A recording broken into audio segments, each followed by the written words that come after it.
Acharya Nagarjuna university B Ed పరీక్షా పత్రం leakage కేసులో 10 మంది నిందితుల్ని అరెస్టు చేశారు. పల్నాడు జిల్లా వినుకొండకు చెందిన వివేకానంద కాలేజీ ఆఫ్ ఎడ్యుకేషన్ సంస్థ ద్వారా పేపర్ లీక్ అయినట్లు గుంటూరు ఎస్పీ సతీష్ కుమార్ తెలిపారు. లీకైన ప్రశ్నాపత్రం 4 కళాశాలలకు చేరిందని వివరించారు. ఈ కేసులో పల్నాడు జిల్లాకు చెందిన సయ్యద్ రఫీక్, దుపాటి సురేష్, దారా స్వర్ణరాజుతో పాటు ఒడిశాకు చెందిన నిందితుల్ని అదుపులోకి తీసుకున్నట్లు ఎస్పీ చెప్పారు. ఇచ్చేవాడు ఈ సంవత్సరం 2025 నుంచి కూడా మన సాఫ్ట్ కాపీ సిడిలో 1 డే బిఫోర్ కన్సర్న్డ్ కాలేజెస్కి పంపిస్తారు.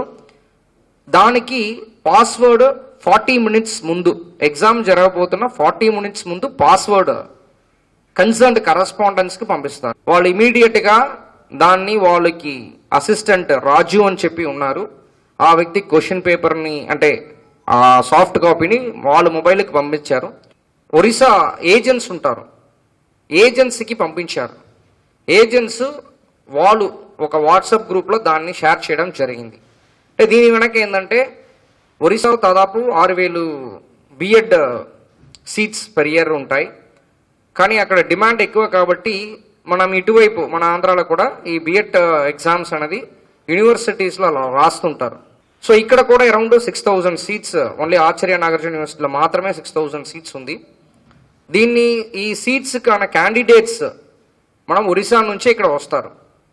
ఒరిస్సా నుంచి తీసుకుని రావాలంటే ఏజెన్సీ తీసుకుని వస్తారు యాక్చువల్లీ. సో కాబట్టి పాస్ పర్సంటేజ్ ఒకటి, అదేవిధంగా ఏజెంట్స్ సాటిస్ఫై అవ్వడం ఒకటి, ఈ 2 మోటివ్ మెయిన్గా పెట్టుకుని, బికాస్ అడ్మిషన్స్ అప్పుడే ఫుల్ అవుతాయి, దాన్ని ఒక మోటివ్గా పెట్టుకుని ఈ క్వశ్చన్ పేపర్ని రిలీజ్ చేయడం జరిగింది. సో దట్ పాస్ పర్సంటేజ్ కానీ స్టూడెంట్స్ కానీ సాటిస్ఫై అవుతారు అనే ఉద్దేశంలో ఈ వాట్సాప్ మెసేజ్ రాజు నుంచి ఈ ఏజెంట్స్ 4 కూడా, ఒరిస్సా చెందిన ఏజెంట్స్ 4 కూడా షేర్ చేయడం జరిగింది.